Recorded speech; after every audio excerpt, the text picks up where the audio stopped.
ನಮಸ್ಕಾರ. ಮುಖ್ಯಾಂಶಗಳು. ಭಾರತೀಯ ಆಟಿಕೆ ಮೇಳಕ್ಕೆ ಪ್ರಧಾನಿ ನರೇಂದ್ರ ಮೋದಿ ಚಾಲನೆ. ಆತ್ಮನಿರ್ಭರ ಭಾರತ ಅಭಿಯಾನ ಉತ್ತೇಜನಕ್ಕೆ ಪೂರಕ ಕ್ರಮ.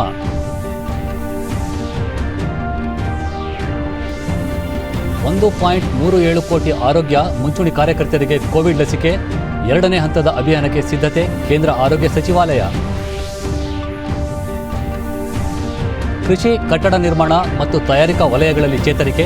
ತ್ರೈಮಾಸಿಕದಲ್ಲಿ -0.4% ದೇಶದ ಆರ್ಥಿಕ ಬೆಳವಣಿಗೆ. ಹಾಗೂ ಅಂತಾರಾಷ್ಟ್ರೀಯ ವಾಣಿಜ್ಯ ವಿಮಾನಯಾನ ಸೇವೆಗೆ ಮಾರ್ಚ್ 31ರವರೆಗೆ ನಿಷೇಧ ವಿಸ್ತರಣೆ. ವಂದೇ ಭಾರತ ಅಭಿಯಾನ ಮುಂದುವರಿಕೆ. ವಾರ್ತೆಗಳ ವಿವರ. ಪ್ರಧಾನಿ ನರೇಂದ್ರ ಮೋದಿ ಅವರು ಇನ್ನು ಸ್ವಲ್ಪ ಹೊತ್ತಿನಲ್ಲಿ ವಿಡಿಯೋ ಕಾನ್ಫರೆನ್ಸ್ ಮೂಲಕ ಭಾರತೀಯ ಆಟಿಕೆ ಮೇಳ ಉದ್ಘಾಟಿಸಲಿದ್ದಾರೆ. ಇಂದಿನಿಂದ ಮಾರ್ಚ್ 2ರವರೆಗೆ ಈ ಮೇಳ ನಡೆಯಲಿದೆ. ಆಟಿಕೆಗಳ ಖರೀದಿದಾರರು, ಮಾರಾಟಗಾರರು, ವಿದ್ಯಾರ್ಥಿಗಳು, ಶಿಕ್ಷಕರು, ವಿನ್ಯಾಸಗಾರರು ಸೇರಿದಂತೆ ಎಲ್ಲ ಪಾಲುದಾರರನ್ನು ಒಂದೆಡೆ ಸೇರಿಸುವುದು ಈ ಮೇಳದ ಉದ್ದೇಶವಾಗಿದೆ. ದೇಶದಲ್ಲಿ ಉದ್ಯಮದ ಒಟ್ಟಾರೆ ಅಭಿವೃದ್ಧಿಗೆ ಸುಸ್ಥಿರ ಸಂಪರ್ಕಗಳನ್ನು ದೊರಕಿಸುವುದು ಮತ್ತು ಸಂವಾದವನ್ನು ಪ್ರೋತ್ಸಾಹಿಸಲು ಈ ವೇದಿಕೆಯಲ್ಲಿ ಅವಕಾಶ ಕಲ್ಪಿಸಲಾಗಿದೆ. ಜೊತೆಗೆ ಈ ವೇದಿಕೆಯ ಮೂಲಕ ಈ ವಲಯದಲ್ಲಿ ಹೂಡಿಕೆಗಳನ್ನು ಆಕರ್ಷಿಸುವ ಮತ್ತು ರಫ್ತು ಉತ್ತೇಜಿಸುವ ಮೂಲಕ ಆಟಿಕೆಗಳನ್ನು ತಯಾರಿಸುವ, ಸಂಗ್ರಹಣೆ ವಲಯದಲ್ಲಿ ಭಾರತವನ್ನು ಮುಂದಿನ ಜಾಗತಿಕ ಕೇಂದ್ರವನ್ನಾಗಿ ರೂಪಿಸಲು ಈ ಮೇಳವನ್ನು ಆಯೋಜಿಸಲಾಗಿದೆ.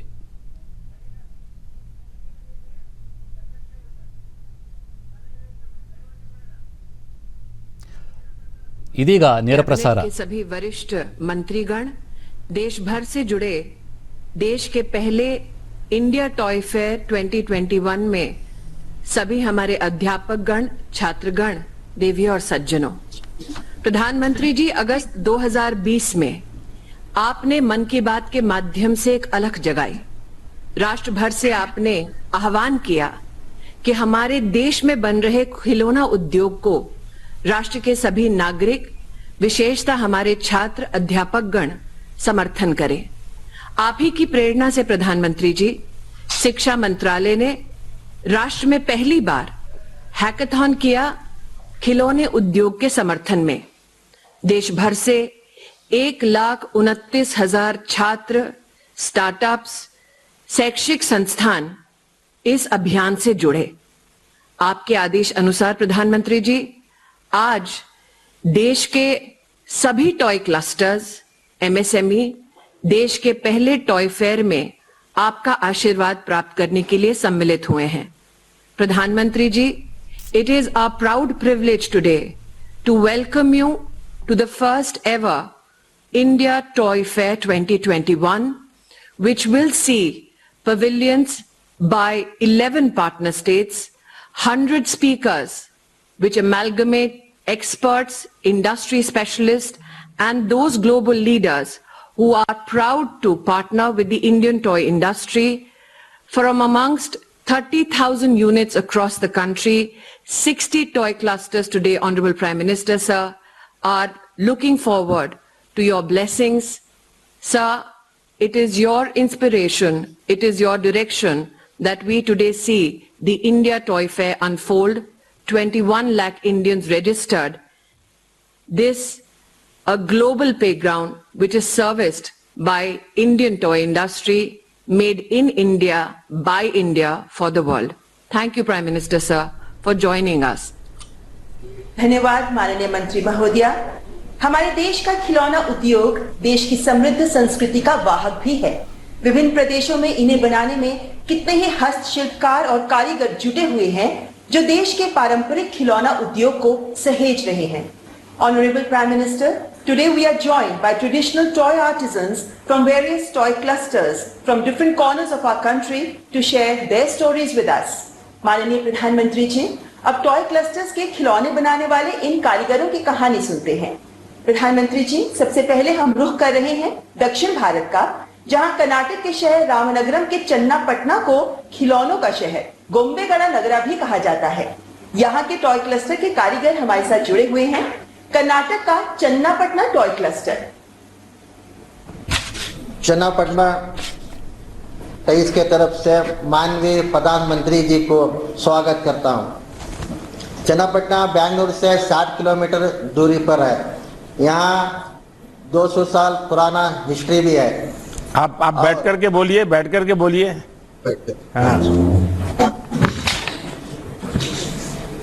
चन्नापटना आर्टिजन के तरफ से माननीय प्रधानमंत्री जी को स्वागत करता हूं।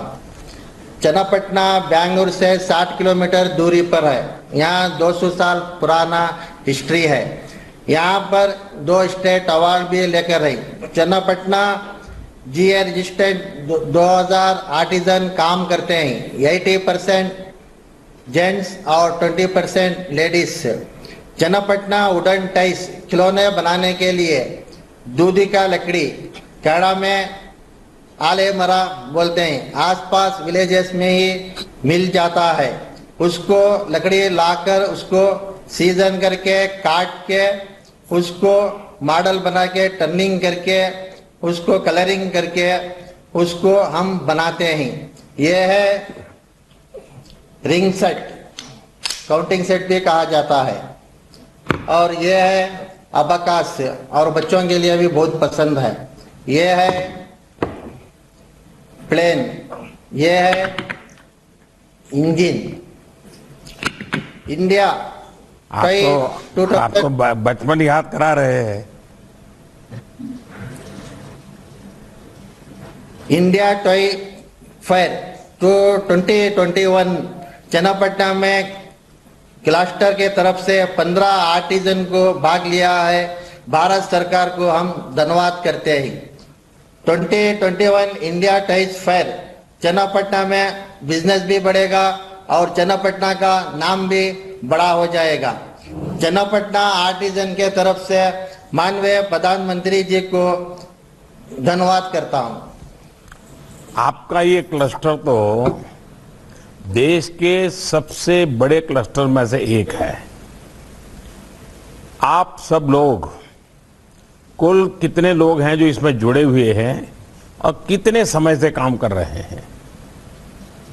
इसमें 2000 लोग जुड़े हुए हैं और 200 साल से पुराना परंपरा है। कुछ नया इनोवेशन के लिए कुछ करते हैं कि वही परंपरा चलती है?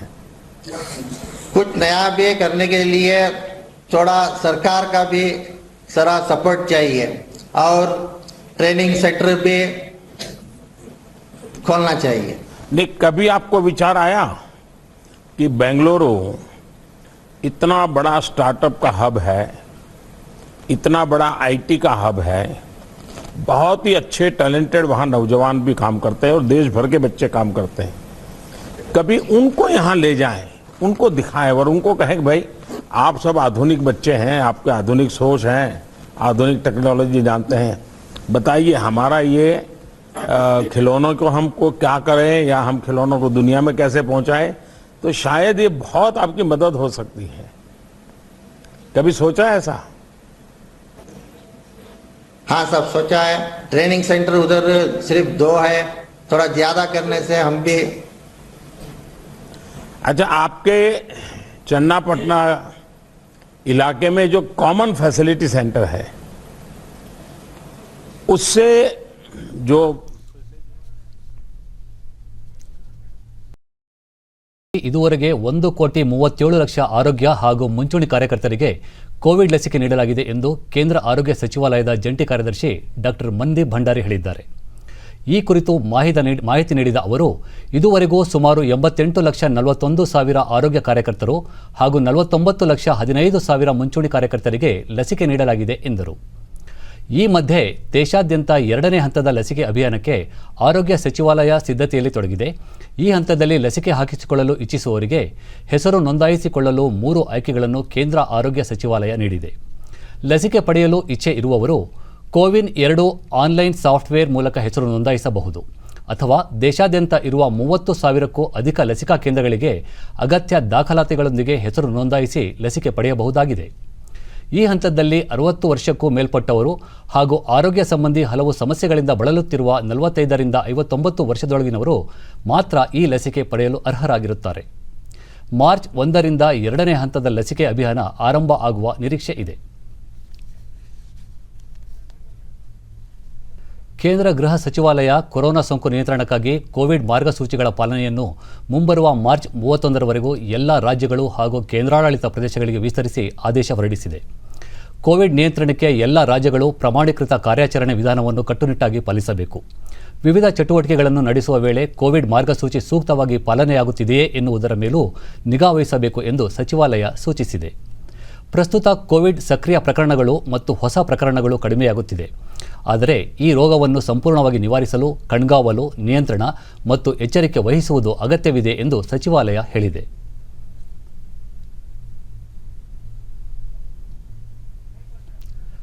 ದೇಶದಲ್ಲಿ ಕಳೆದ 24 ಗಂಟೆಗಳಲ್ಲಿ 16,488 ಕೋವಿಡ್-19 ಹೊಸ ಪ್ರಕರಣಗಳು ಬೆಳಕಿಗೆ ಬಂದಿವೆ. ಇದರೊಂದಿಗೆ ದೇಶದಲ್ಲಿ ಒಟ್ಟು ಸೋಂಕಿತರ ಸಂಖ್ಯೆ 1,79,979ಕ್ಕೆ ಏರಿಕೆಯಾಗಿದೆ ಎಂದು ಕೇಂದ್ರ ಆರೋಗ್ಯ ಸಚಿವಾಲಯ ತಿಳಿಸಿದೆ. ಇದುವರೆಗೆ 1,07,63,451 ಮಂದಿ ಗುಣಮುಖರಾಗುವುದರೊಂದಿಗೆ ಚೇತರಿಕೆ ಪ್ರಮಾಣ ,97.14ಕ್ಕೆ ಏರಿಕೆಯಾಗಿದೆ.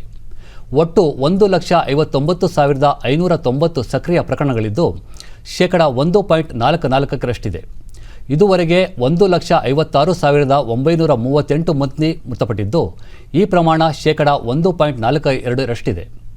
ದೇಶಾದ್ಯಂತ ಈವರೆಗೆ 1,42,42,547 ಮಂದಿಗೆ ಕೋವಿಡ್ ಲಸಿಕೆ ನೀಡಲಾಗಿದೆ.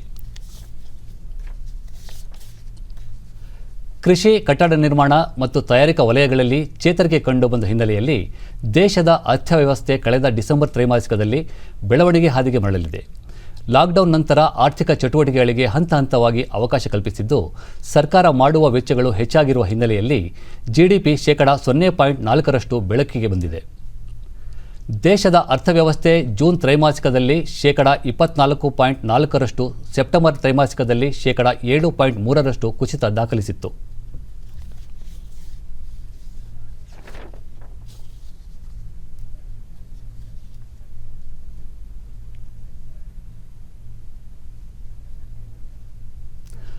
ಪ್ರಸ್ತುತ ಸ್ಥಗಿತಗೊಂಡಿರುವ ಅಂತಾರಾಷ್ಟ್ರೀಯ ವಾಣಿಜ್ಯ ಪ್ರಯಾಣಿಕರ ವಿಮಾನ ಸೇವೆಯನ್ನು ಮಾರ್ಚ್ 31ರವರೆಗೂ ವಿಸ್ತರಿಸಿ ನಾಗರಿಕ ವಿಮಾನಯಾನ ಮಹಾ ನಿರ್ದೇಶನಾಲಯ ಸುತ್ತೋಲೆ ಹೊರಡಿಸಿದೆ. ದೇಶದಲ್ಲಿ ಕೋವಿಡ್-19 ಸೋಂಕು ಹರಡುತ್ತಿದ್ದ ಹಿನ್ನೆಲೆಯಲ್ಲಿ ಕಳೆದ ಮಾರ್ಚ್ 23ರಿಂದ ನಿಗದಿತ ಅಂತಾರಾಷ್ಟ್ರೀಯ ವಿಮಾನ ಕಾರ್ಯಾಚರಣೆಯನ್ನು ಸ್ಥಗಿತಗೊಳಿಸಲಾಗಿತ್ತು. ಆದರೆ ಆಯ್ದ ಮಾರ್ಗಗಳಲ್ಲಿ ಸೋಂಕು ಪ್ರಕರಣಗಳ ಆಧಾರದ ಮೇಲೆ ವಿಮಾನ ಹಾರಾಟಕ್ಕೆ ಪ್ರಾಧಿಕಾರ ಅನುವು ಮಾಡಿಕೊಟ್ಟಿದೆ. ಡಿಜಿಸಿಎ ನಿರ್ದಿಷ್ಟವಾಗಿ ಅನುಮೋದಿಸಿದ ಸರಕು ವಿಮಾನಗಳು ಹಾಗೂ ವಿಮಾನಗಳಿಗೆ ಈ ನಿರ್ಬಂಧ ಅನ್ವಯಿಸುವುದಿಲ್ಲ ಎಂದು ಹೇಳಿದೆ. ಈ ಮಧ್ಯೆ ವಂದೇ ಭಾರತ್ ಅಭಿಯಾನದಡಿಯಲ್ಲಿ ಆಯ್ದ ದೇಶಗಳೊಂದಿಗೆ ದ್ವಿಪಕ್ಷೀಯ ಏರ್ ಬಬಲ್ ವ್ಯವಸ್ಥೆಯಡಿಯಲ್ಲಿ ವಿಶೇಷ ಅಂತಾರಾಷ್ಟ್ರೀಯ ವಿಮಾನಯಾನಕ್ಕೆ ಅನುಮತಿಸಲಾಗಿದೆ. ಮೈಸೂರು ಜಿಲ್ಲೆಯ ಪಿರಿಯಾಪಟ್ಟಣ ತಾಲೂಕಿನ ಬೆಟ್ಟದ ತುಂಗ ಗ್ರಾಮದಲ್ಲಿ ಮಾಜಿ ಮುಖ್ಯಮಂತ್ರಿ ದಿವಂಗತ ಡಿ. ದೇವರಾಜ ಅರಸು ಅವರ ಸಮುದಾಯ ಭವನ ನಿರ್ಮಾಣಕ್ಕೆ ಸಹಕಾರ ಹಾಗೂ ಮೈಸೂರು ಜಿಲ್ಲಾ ಉಸ್ತುವಾರಿ ಸಚಿವರಾಗಿರುವ ಎಸ್.ಟಿ. ಸೋಮಶೇಖರ್ ನಿನ್ನೆ ಶಂಕುಸ್ಥಾಪನೆ ನೆರವೇರಿಸಿದರು.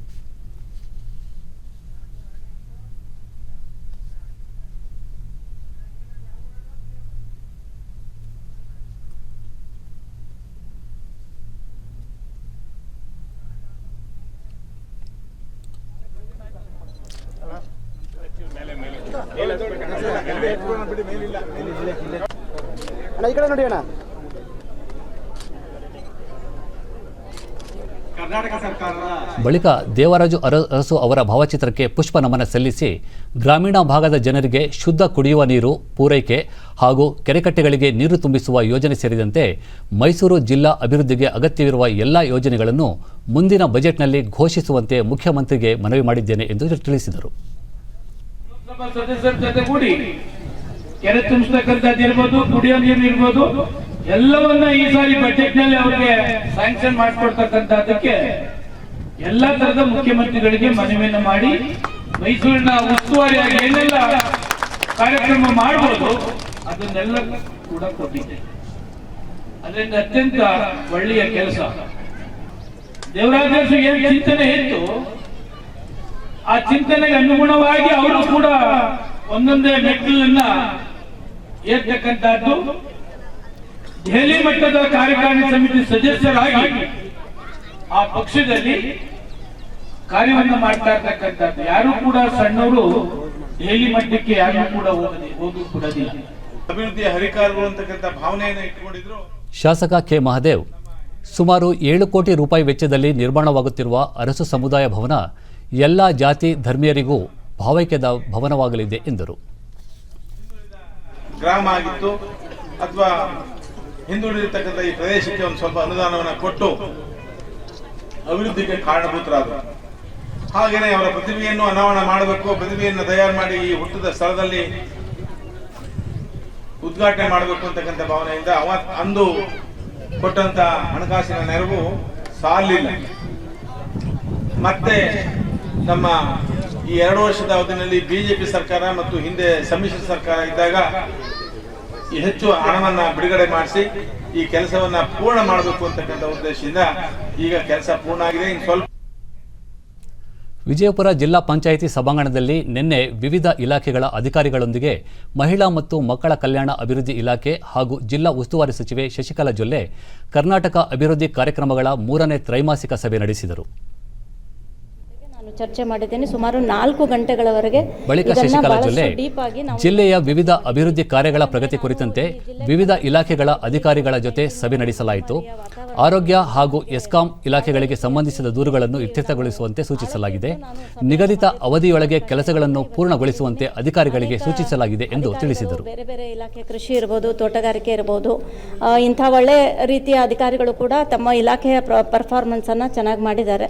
ಬಟ್ ಕೆಲವೊಂದು ಕಂಪ್ಲೇಂಟ್ಸ್ ಕೂಡ ಇದೆ. ಹೆಲ್ತ್ನಲ್ಲಿ ಇರ್ಬೋದು ಅಥವಾ ನಮ್ಮಲ್ಲಿ ಹೆಸ್ಕಾಮ್ನಲ್ಲಿ ಇರ್ಬೋದು ಅಥವಾ ಬೇರೆ ಇವತ್ತು ಏನು ಕ್ರೋಢೀಕೃತವಾಗಿ ಎಲ್ಲ ಇಲಾಖೆಯ ಒಂದು ಮಾಹಿತಿಯನ್ನು ತಗೊಂಡಾಗ ಏನು ಪೆಂಡಿಂಗ್ ಇದೆಯೋ ಅದನ್ನು ಮತ್ತಷ್ಟು ಅವರಿಗೆ ಬೇಗ ಚಾಲನೆಯನ್ನು ಕೊಟ್ಟು ಮುಂದಿನ KDP ಕೂಡ ನಾವು 80 to 90% ಏನು ಪೆಂಡಿಂಗ್ ವರ್ಕ್ಸ್ ಇದೆ ಅದು ಎಲ್ಲನೂ ಕೂಡ ಕಂಪ್ಲೀಟ್ ಆಗಬೇಕು.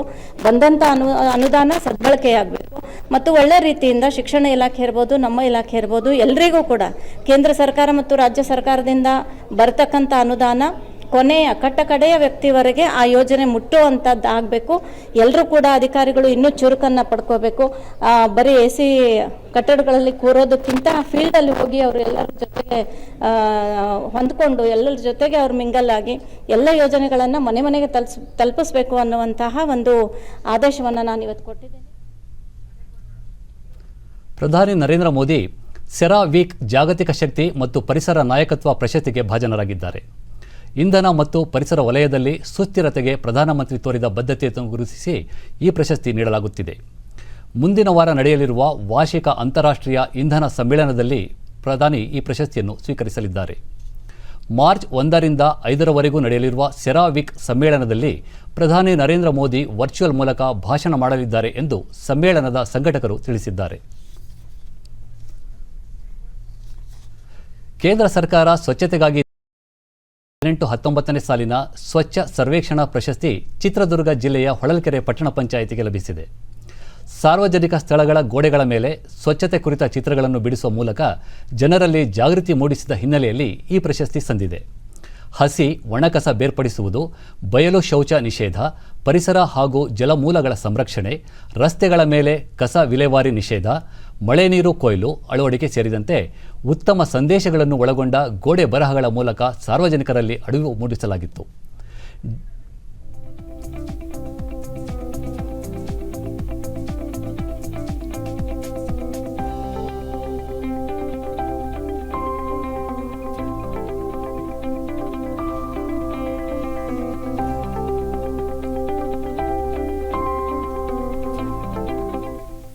ಪಟ್ಟಣ ಪಂಚಾಯಿತಿಗೆ ಡಿಡಿ ನ್ಯೂಸ್ನೊಂದಿಗೆ ಸ್ಥಳೀಯ ನಿವಾಸಿ ವಿಜಯಸಿಂಹ ಕಾಟ್ರೋತ್ ತಮ್ಮ ಪಟ್ಟಣ ಪಂಚಾಯಿತಿಗೆ ಈ ಪ್ರಶಸ್ತಿ ಲಭಿಸಲು ಪೌರ ಕಾರ್ಮಿಕ ಶ್ರಮ ಹಾಗೂ ಅಧಿಕಾರಿಗಳ ಮಾರ್ಗದರ್ಶನವೇ ಕಾರಣ.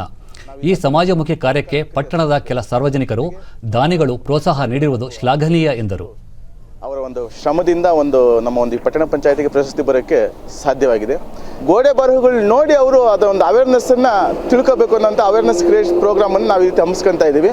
ಈ ಒಂದು ಗೋಡೆ ಬರಹ ಪಡೆಯೋಕ್ಕೆ ನಮ್ಮ ಕೆಲವೊಂದು ಪಟ್ಟಣದ ಸಾರ್ವಜನಿಕರು, ದಾನಿಗಳು ಪ್ರೋತ್ಸಾಹ ನೀಡ್ತಾ ಇದ್ದಾರೆ. ಪುರಸಭೆ ಕಚೇರಿ ಮತ್ತೋರ್ವ ನಿವಾಸಿ PH ಮುರುಗೇಶ್ ಕೋವಿಡ್ ಸಮಯದಲ್ಲೂ ಈ ಪ್ರಶಸ್ತಿ ದೊರೆತಿರುವುದಕ್ಕೆ ಪುರಸಭೆ ಸಿಬ್ಬಂದಿಯ ಶ್ರಮ ಕಾರಣ ಎಂದು ಮೆಚ್ಚುಗೆ ವ್ಯಕ್ತಪಡಿಸಿದ್ದಾರೆ. ಚಾಚಿಸದೆ ನಾಗರಿಕರಿಗೆ ಎಲ್ಲ ಥರದ ಮೂಲಭೂತ ಸೌಕರ್ಯಗಳೊಂದಿಗೆ ಸ್ವಚ್ಛತೆಯೊಂದಿಗೆ ನೀಡ್ತಾನೆ ಬಂದಿದ್ದಾರೆ. ಹಾಗಾಗಿ ನಮ್ಮ ಪುರಸಭೆಗೆ ಪ್ರಶಸ್ತಿನೂ ಕೂಡ ಬಂದಿದೆ. ಅದು ನಾವೆಲ್ಲರೂ ಕೂಡ ಸಂತೋಷ ಪಡುವಂಥ ವಿಚಾರ ಮತ್ತು ನಮ್ಮ ನಾಡಿಗೆ ಹೆಮ್ಮೆ ತರುವಂಥ ವಿಚಾರ. ಇಡೀ ರಾಜ್ಯದಲ್ಲಿ BS ರುದ್ರಪ್ಪ ಹೊಳಲ್ಕೆರೆ ಪ್ಲಾಸ್ಟಿಕ್ ಮುಕ್ತ ಪಟ್ಟಣವಾಗಿ ಘೋಷಣೆಯಾಗಿರುವುದು ಸಂತಸ ತಂದಿದೆ ಎಂದು ಹೇಳಿದರು. ಮತ್ತು ಮೊನ್ನೆ ಒಂದು ಪ್ಲಾಸ್ಟಿಕ್ ಮುಕ್ತ ಒಂದು 19-20ರಲ್ಲಿ ಪ್ಲಾಸ್ಟಿಕ್ ಮುಕ್ತ ಒಂದು ಕೂಡ ಪ್ರಶಸ್ತಿ ಕೂಡ ನಮಗೆ ರಾಜ್ಯದಲ್ಲಿ ಸಿಕ್ಕಿದೆ.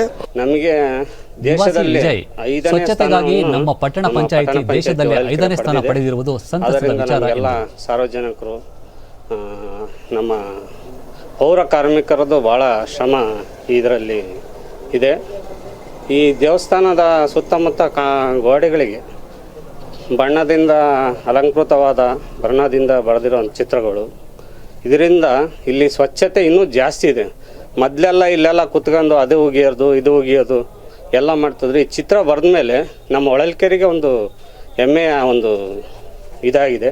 18-19ನೇ ಸಾಲಿನ ಪಟ್ಟಣ ಪಂಚಾಯಿತಿ ಮುಖ್ಯಾಧಿಕಾರಿ ಎ ವಾಸಿಂ ಜನಪ್ರತಿನಿಧಿಗಳ ಹಾಗೂ ಸಾರ್ವಜನಿಕರ ಸಹಾಯದಿಂದ ರಾಷ್ಟ್ರ ಮಟ್ಟದ ಪ್ರಶಸ್ತಿ ದೊರೆತಿದೆ ಎಂದು ಹರ್ಷ ಹಂಚಿಕೊಂಡರು. ಮಾನ್ಯ ಶಾಸಕರು, ಜನಪ್ರತಿನಿಧಿಗಳು, ವರ್ತಕರ ಹಾಗೂ ಎಲ್ಲ ಸಾರ್ವಜನಿಕರ ಸಹಕಾರದಿಂದ ಪ್ರಶಸ್ತಿಯನ್ನು ಪಡೆದಿದ್ದಲ್ಲದೆ ಈ 2020-21ನೇ ಸಾಲಿಗೆ ಹೊಸ ಯೋಜನೆಗಳನ್ನು ಹೊಳಲ್ಕೆರೆ ಪಟ್ಟಣ ಪಂಚಾಯಿತಿಯಿಂದ ಹಮ್ಮಿಕೊಳ್ಳಲಾಗಿದ್ದು, ಇದರಲ್ಲಿ ವಿಶೇಷವಾಗಿ ಈಗ ನಾವು ವಿವಿಧ ರೀತಿಯ ವಿನೂತನ ಕಾರ್ಯಕ್ರಮಗಳು ಸ್ವಚ್ಛತೆಗೆ ಸಂಬಂಧಪಟ್ಟಂಗೆ ಮಾಡಲಾಗುತ್ತಿದ್ದು, ಉತ್ತರ ಕನ್ನಡ ಜಿಲ್ಲೆಯ ಶಿರಸಿ ಕೃಷಿ ವಿಜ್ಞಾನ ಕೇಂದ್ರದಲ್ಲಿ ಕೇಂದ್ರ ಸರ್ಕಾರದ ಕೌಶಲ್ಯಾಭಿವೃದ್ಧಿ ಯೋಜನೆಯಡಿ ಜಿಲ್ಲೆಯ ಯುವಕ ಯುವತಿಯರಿಗಾಗಿ 1 ವಾರ ತೆಂಗಿನ ಮರ ಹತ್ತುವ ವಿಶೇಷ ಶಿಬಿರವನ್ನು ಆಯೋಜಿಸಲಾಗಿತ್ತು. ಶಿಬಿರದಲ್ಲಿ ಭಾಗವಹಿಸಿರುವ 20 ಮಂದಿ ಶಿಬಿರಾರ್ಥಿಗಳಿಗೆ ತೆಂಗಿನ ಮರ ಹತ್ತುವ ಕುರಿತು ನುರಿತ ತಜ್ಞರಿಂದ ಸೂಕ್ತ ತರಬೇತಿ ನೀಡಲಾಯಿತು.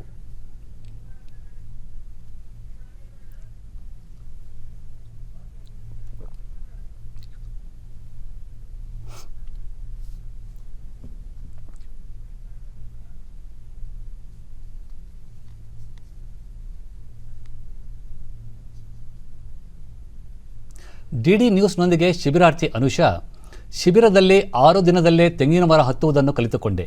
ಮಹಿಳೆಯರು ಮರ ಹತ್ತುವುದು ಸುಲಭವಲ್ಲ. ಈ ನಿಟ್ಟಿನಲ್ಲಿ ಶಿಬಿರದಿಂದ ಅನುಕೂಲವಾಗಿದೆ ಎಂದರು.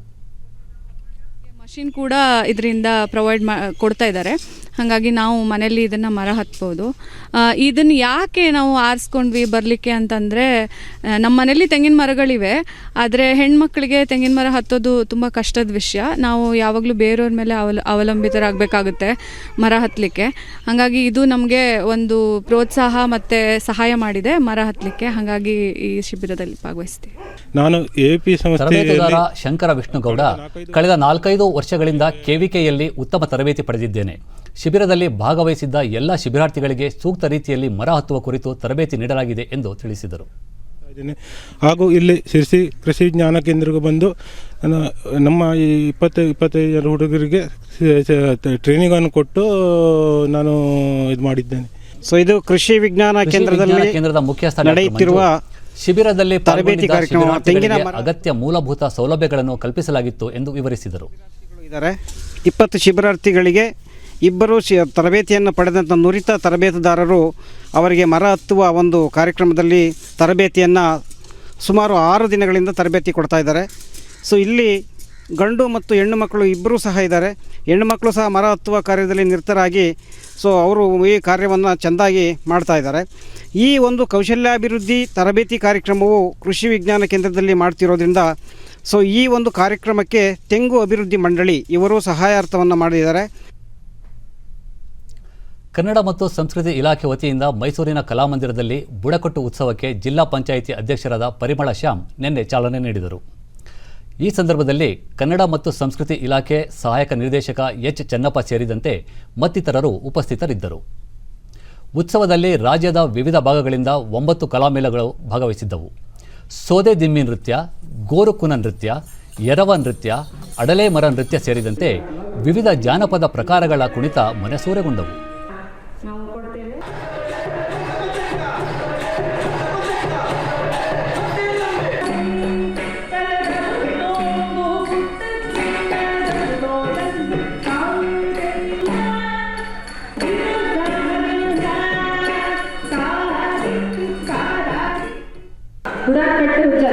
ಪರಿಮಳ ಶ್ಯಾಮ್ ಕಾಡಂಚಿನಲ್ಲಿ ಬದುಕುವ ಬುಡಕಟ್ಟು ಜನಾಂಗದವರ ಸಂಸ್ಕೃತಿಯನ್ನು ಉಳಿಸಿ ಬೆಳೆಸಲು ಇಂತಹ ಕಾರ್ಯಕ್ರಮಗಳು ಪೂರಕವಾಗಿವೆ.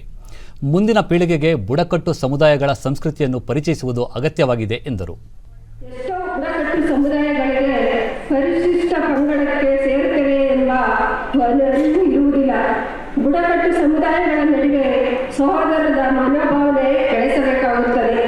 ಇಂಥ ಉತ್ಸವದ ಮೂಲಕ ಬುಡಕಟ್ಟು ಸಮುದಾಯಗಳ ಆಚಾರ ವಿಚಾರಗಳನ್ನು ನಮ್ಮ ಹೊರಜಗತ್ತಿಗೆ ತರಲು ಇದೊಂದು ಸೂಕ್ತ ವೇದಿಕೆಯಾಗಿದೆ. ಅದರಲ್ಲಿ ಬುಡಕಟ್ಟಿನ ಚೆನ್ನಪ್ಪ ಬುಡಕಟ್ಟುಗಳ ಆಚರಣೆಗಳನ್ನು ಕೇವಲ ಪ್ರದರ್ಶನಕ್ಕೆ ಮೀಸಲಿಡದೆ ಮುಂದಿನ ದಿನಗಳಲ್ಲಿ ಬುಡಕಟ್ಟು ಹಾಡಿಗಳಿಗೆ ಭೇಟಿ ನೀಡಿ ಅವರ ಕಲೆ ಮತ್ತು ಸಂಸ್ಕೃತಿಯನ್ನು ಸಂರಕ್ಷಿಸಲು ಸರ್ಕಾರದಿಂದ ಸೂಕ್ತ ಕ್ರಮ ಕೈಗೊಳ್ಳಲಾಗಿದೆ ಎಂದರು. ಆ ಹಂತದಲ್ಲಿ ಅನುಗುಣವಾಗಿ ನಾವು ತಂಡಗಳನ್ನು ಕರೆಸಿದ್ದೇವೆ. ಮುಂದಿನ ಹಂತದಲ್ಲಿ ಅನುದಾನಗಳು ಬಿಡುಗಡೆ ಆದಾಗ ಅದಕ್ಕೆ ಸೂಕ್ತವಾದಂಥ ತಂಡಗಳನ್ನು ನಾವು ಕರೆಸ್ತೇವೆ.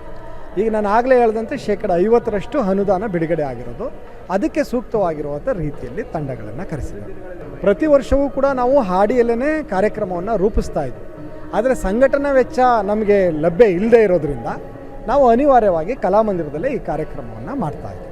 ಇದ್ರದ್ದು ವಿಶೇಷ ಅಂತ ಹೇಳಿದರೆ ಕಲಾವಿದ ರಮೇಶ್ ನಾಗರಹೊಳೆ ಸೋದೆದಿಂಬಿ ನೃತ್ಯವು ಹಿಂದಿನ ತಲೆಮಾರಿನಿಂದ ತಮಗೆ ಕರಗತವಾಗಿದ್ದು ಈ ಕಲೆಯನ್ನು ಇಂದಿನ ಪೀಳಿಗೆಗೆ ಬೋಧಿಸುತ್ತಿರುವುದಾಗಿ ತಿಳಿಸಿದರು.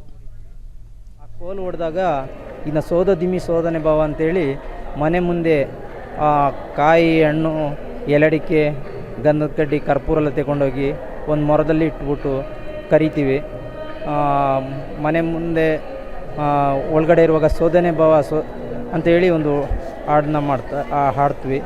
ಆಮೇಲೆ ಒಳಗಡೆ ಇರೋರು ದೀಪ ಮೊರದಲ್ಲಿ ಅಕ್ಕಿ ಇವೆಲ್ಲ ಹಾಕ್ಕೊಂಡು ಹೊರಗಡೆ ತಂದು ನಮಗೆ ಒಂದು ಆರತಿ ಮಾಡೋ ಥರ ಮಾಡ್ತಾರೆ. ನಮ್ಮ ಹಿರಿಯರು ಕಲಾವಿದೆ ಅನಿತಾ ಅಡಲೆ ಮರ ನೃತ್ಯವು ಜೇನು ಕೀಳುವುದು, ಗೆಡ್ಡೆ ಗೆಣಸು ಸಂಗ್ರಹಿಸುವುದು ಮತ್ತು ಬೇಟೆಯಾಡುವುದು ಒಟ್ಟಾರೆ ಬುಡಕಟ್ಟು ಜನಾಂಗದವರ ದಿನನಿತ್ಯದ ಬದುಕಿನ ಚಟುವಟಿಕೆಗಳನ್ನು ಸಾರುವ ನೃತ್ಯವಾಗಿದೆ ಎಂದರು. ಈ ಹಾಡಲ್ಲಿದೆ ನಮ್ಮ ಡ್ಯಾನ್ಸಲ್ಲಿ ಅಡಲೆ ಮರ ಡ್ಯಾನ್ಸ್ ಅಂತ ಅಂದರೆ ಪ್ರತಿಯೊಂದು ಆಗಿನ ಕಾಲದಲ್ಲಿ ಅವರು ಜೇನು ಕೊಯ್ಯೋದ್ರಿಂದ ಹಿಡಿದು ಉಯ್ಯಾಲೆ ಆಡಿಸೋದ್ರಿಂದ ಹಿಡಿದು ಹೇಗೆ ಆನೆ ಓಡಿಸ್ತಿದ್ರು, ಅವರು ಜೇನು ಕುಯ್ಯಕ್ಕೆ ಹೋಗುವಾಗ ಆನೆ ಬರ್ತಿದ್ದಿದ್ದು ಪ್ರತಿಯೊಂದು ಒಂದೊಂದು ಏನಿದೆ ಆ ಥರ ಒಂದು ವಾಕ್ಯನ ತಗೊಂಡು ಸಾಂಗ್ ಮಾಡಿ ಅದನ್ನ ಡ್ಯಾನ್ಸ್ ಮಾಡ್ತಿದ್ವಿ. ನಮಗೆ ತುಂಬ ಇಷ್ಟ. ಮತ್ತೋರ್ವ ಕಲಾವಿದೆ ಪಲ್ಲವಿ ನಗರ ಭಾಗಗಳಲ್ಲಿ ಬುಡಕಟ್ಟು ಉತ್ಸವ ನಡೆಯುತ್ತಿರುವುದು ಸಂತಸ ತಂದಿದ್ದು ಮುಂದಿನ ದಿನಗಳಲ್ಲಿ ರಾಜ್ಯದಾದ್ಯಂತ ಉತ್ಸವ ಜರುಗುವ ಮೂಲಕ ಬುಡಕಟ್ಟು ಜನಾಂಗದ ಸಂಸ್ಕೃತಿ ಪರಿಚಯವಾಗಲಿದೆ ಎಂದರು. ಹುಡುಗಿರಲ್ಲಿ ಸ್ಕೂಲಿಗೆ ಹೋಗ್ತಿದ್ದಾರೆ, ಅದರಿಂದ ಯಾರನ್ನ ಕಳಿಸ್ತಿಲ್ಲ, ಎಲ್ಲರನ್ನ ಕರ್ಕೊಬರ್ಬೇಕು. ಎಲ್ಲರೂ ಸ್ಕೂಲ್ ಬಿಟ್ಟು ಹೋಗ್ತಿದ್ದಾರೆ, ಈ ಪ್ರೋಗ್ರಾಮಿಂದ ಸ್ಕೂಲ್ ಬಿಟ್ಟು ಹೋಗ್ತಿದ್ದಾರೆ ಅಂತ ಹೇಳ್ತಿದ್ದಾರೆ. ಯಾರೂ ಈ ಪ್ರೋಗ್ರಾಮಿಂದ ಸ್ಕೂಲ್ ಬಿಟ್ಟು ಹೋಗಿಲ್ಲ, ಅವರವ್ರ ಇಷ್ಟದಂತೆ ಅವರು ಸ್ಕೂಲ್ ಬಿಟ್ಟಿರೋದು. ಅದಕ್ಕೆ ನಮ್ಮಂಗೆ ಇನ್ನೂ ಹುಡುಗಿ ಬಂದು ಇದೇ ಥರ ನಮ್ಮಂಗೆ ಪ್ರೋಗ್ರಾಮ್ ಕೊಡಬೇಕಂತ ನಮಗೆ.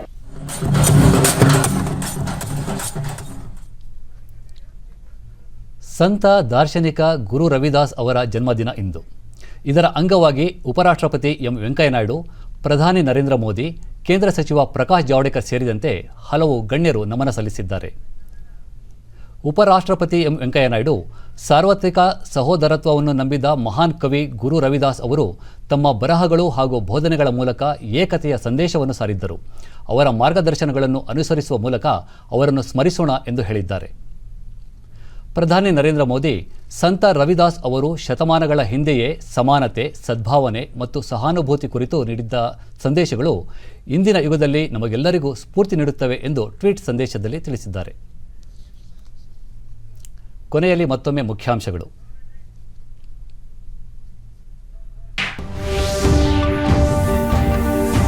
ಭಾರತೀಯ ಆಟಿಕೆ ಮೇಳಕ್ಕೆ ಪ್ರಧಾನಿ ನರೇಂದ್ರ ಮೋದಿ ಚಾಲನೆ, ಆತ್ಮನಿರ್ಭರ ಭಾರತ ಅಭಿಯಾನ ಉತ್ತೇಜನಕ್ಕೆ ಪೂರಕ ಕ್ರಮ. 1.37 ಕೋಟಿ ಆರೋಗ್ಯ ಮುಂಚೂಣಿ ಕಾರ್ಯಕರ್ತರಿಗೆ ಕೋವಿಡ್ ಲಸಿಕೆ, 2ನೇ ಹಂತದ ಅಭಿಯಾನಕ್ಕೆ ಸಿದ್ಧತೆ, ಕೇಂದ್ರ ಆರೋಗ್ಯ ಸಚಿವಾಲಯ. ಕೃಷಿ, ಕಟ್ಟಡ ನಿರ್ಮಾಣ ಮತ್ತು ತಯಾರಿಕಾ ವಲಯಗಳಲ್ಲಿ ಚೇತರಿಕೆ, ತ್ರೈಮಾಸಿಕದಲ್ಲಿ 0.4% ದೇಶದ ಆರ್ಥಿಕ ಬೆಳವಣಿಗೆ. ಹಾಗೂ ಅಂತಾರಾಷ್ಟ್ರೀಯ ವಾಣಿಜ್ಯ ವಿಮಾನಯಾನ ಸೇವೆಗೆ ಮಾರ್ಚ್ 31ರವರೆಗೆ ನಿಷೇಧ ವಿಸ್ತರಣೆ, ವಂದೇ ಭಾರತ ಅಭಿಯಾನ ಮುಂದುವರಿಕೆ.